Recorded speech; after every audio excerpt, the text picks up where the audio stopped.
மகாபெரிவா திருடிகளே சரணம். நல்லது நடக்கும், நல்லது மட்டுமே நடக்கும். நம்மளோட சேனல் நேயர்கள் அனைவருக்கும் வேண்டிய பணிவான வணக்கங்கள், கூடான கொடி நன்றிகள். இன்னைக்கு என் வாழ்க்கையில் நான் மகாபெரிவா சொன்ன 2 விஷயங்களை செய்து என்ன நடந்துச்சு அப்படிங்கிறத சொல்ல போகிறேன். முதல் விஷயம் பார்த்திங்கன்னா, ஒரு 2 வாரத்துக்கு முன்னாடி தான் நடந்துச்சு. சதுர்த்தி அன்னைக்கு விநாயக பெருமான் கிட்ட நான் ஒரு கோரிக்கை வைக்கிறேன்.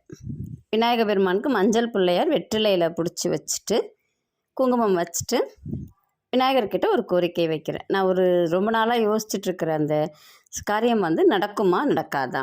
ஏன்னா அடுத்தவங்களை நம்பி அது நான் செய்கிற மாதிரின்னு வச்சுக்கோங்களேன். ஏன்னா நடக்குன்ற நம்பிக்கையில் நானும் என்னென்னமோலாம் யோசிச்சிட்டேன்.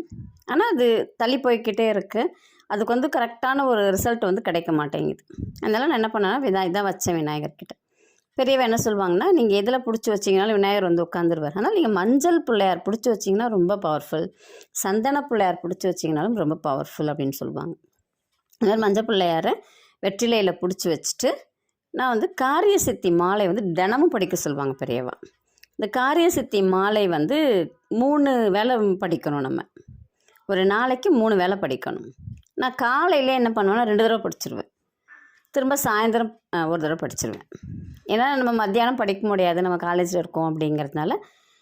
இதே மாதிரி 7 நாள் செஞ்சு முடித்தேன். இதை கணக்கு 8 நாள் நம்ம செய்யணுங்கிறது.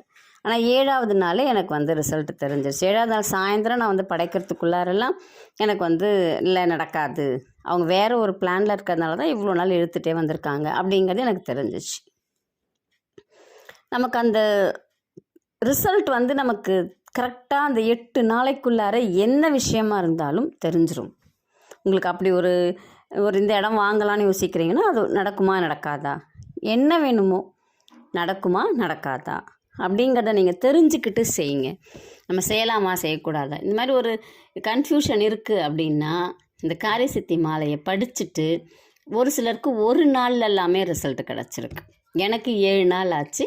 திரும்ப நான் 8ஆவது நாள் 3 தடவை படித்து முடிச்சிட்டேன். இது ஒன்று. இன்னொன்று பார்த்தீங்க அப்படின்னா, இந்த சேனல் ஆரம்பித்து 1 வருஷம் முடியறதுக்குள்ளே நம்ம ஃபார்மாலிட்டி இல்லைங்களா, அது 1000 சப்ஸ்கிரைபர்ஸ் இருக்கணும், 4000 வாட்ச் ஹவர்ஸ் இருக்கணும். அது முடிஞ்சதுக்கப்புறம் திரும்ப அவங்க கவுண்ட் எடுப்பாங்க. நம்ம திரும்ப அது 1 வருஷத்துக்குள்ளார நம்ம அந்த $100 அட்லீஸ்ட் அச்சீவ் பண்ணணும். இப்போ என்னுடைய சேனல்லாம் பார்த்திங்கன்னா $100 அச்சீவ் பண்ணால் எனக்குலாம் 1 வருஷம் ஆகும். அவ்வளோ எனக்கு இப்போ ஒரு 1000 வியூஸ் போகுது என்னுடையது அப்படின்னா எனக்கு 0.15 தான் வரும். நம்மளது அந்தளவுக்கு வியூஸ் போகலை அப்படிங்கிறதுனால அவ்வளோதான் வரும். நான் அதை பற்றி யோசிக்கிறதும் இல்லை. அந்த 1 வருஷம் முடிய போது அதுக்குள்ளே நம்ம பண்ணால் தான் நம்ம சேனல் ரெகக்னைஸ் ஆகும்.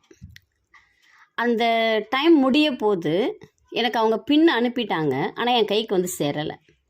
நானும் எங்கள் ஊர்கிட்ட இருக்கிற எல்லா போஸ்ட் ஆஃபீஸ் எல்லாத்தையும் தேடிட்டேன். அங்கே போய் லெட்ரு இந்த எழுதி வச்சுட்டு இதுதான் எங்கள் அட்ரஸ்ஸு, இது என் ஃபோன் நம்பர் வந்துச்சுன்னா எனக்கு இன்ஃபார்ம் பண்ணுங்கள், நான் வாங்கிக்கிறேன்னு எல்லாமே சொல்லிட்டுலாம் வந்துட்டேன். ஆனால் எந்த ஒரு ரெஸ்பான்ஸுமே இல்லை எங்கேயுமே. அப்புறம் நான் என்ன பண்ணேன்னா, பெரியவா கல்லுப்பு வச்சு செய்ய சொல்லுவாங்க. நம்ம காலையில் எந்திரிச்ச உடனேயே 2 கையிலையும் கல்லுப்பு வச்சுட்டு நமக்கு என்ன வேணுமோ அது நடந்துருச்சு. இப்போ நான் என்ன பண்ணுவேன், எனக்கு பின் நம்பர் வந்துருச்சு, வந்ததுக்கு நன்றி அப்படிங்கிற மாதிரி ஒரு 11 முறை சொல்லிவிட்டு நம்ம கையில் வச்சுருக்க அந்த கல்லுப்பை நம்ம வலது பக்கமாக 3 தடவை, இடது பக்கமாக 3 தடவை சுற்றி ஜிங்கில் கொண்டு போய் போட்டுருவோம். இதே மாதிரி நான் ஒரு வாரம் செஞ்சுட்டு இருந்தேன். அதுக்குள்ளே எனக்கு ஒரு ஐடியா ஸ்ட்ரைக் ஆச்சு. என்னென்னா, எல்லா போஸ்ட் ஆஃபீஸ்க்கும் போயிட்டு வந்தேன். ஆனால் எங்கள் காலேஜுக்குள்ளேயே ஒரு போஸ்ட் ஆஃபீஸ் இருக்குது, அதுக்கிட்ட நான் போகவே இல்லை. அங்கே போய் நான் கேட்குறேன், ஆமாம் இது வந்துச்சு, எங்களுக்கு அட்ரஸ் சரியாக தெரியாததுனால நாங்கள் திருப்பி அனுப்பிட்டோம் அப்படின்னாங்க. தூக்கி வாரி போட்டுச்சு. அப்புறம் திரும்ப அவங்கள்ட்ட நான் மெயில் மூலமாக கேட்டு திரும்ப அவங்க எனக்கு அனுப்பி விட்டாங்க.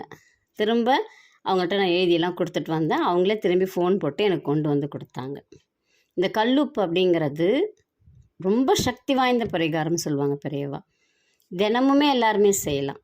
நம்மக்கிட்ட இருக்கக்கூடிய நெகட்டிவ் அப்படிங்கிறதும் போகும், நமக்கு காரியங்கள் அப்படிங்கிறது ஜெயமாகும். இந்த 2ஐயுமே செய்து பலனடையுங்கள். என் வாழ்க்கையில் நான் கடைப்பிடித்தது ரொம்ப சுலபமானதும் கூட. ரொம்பலாம் உங்களுக்கு ஒரு செலவும் கிடையாது. உங்கள் வீட்டில் இருந்தே நீங்கள் செய்யக்கூடியது. செய்து பலனடையுங்கள். நன்றி, வணக்கம். நல்லதே நடக்கும்.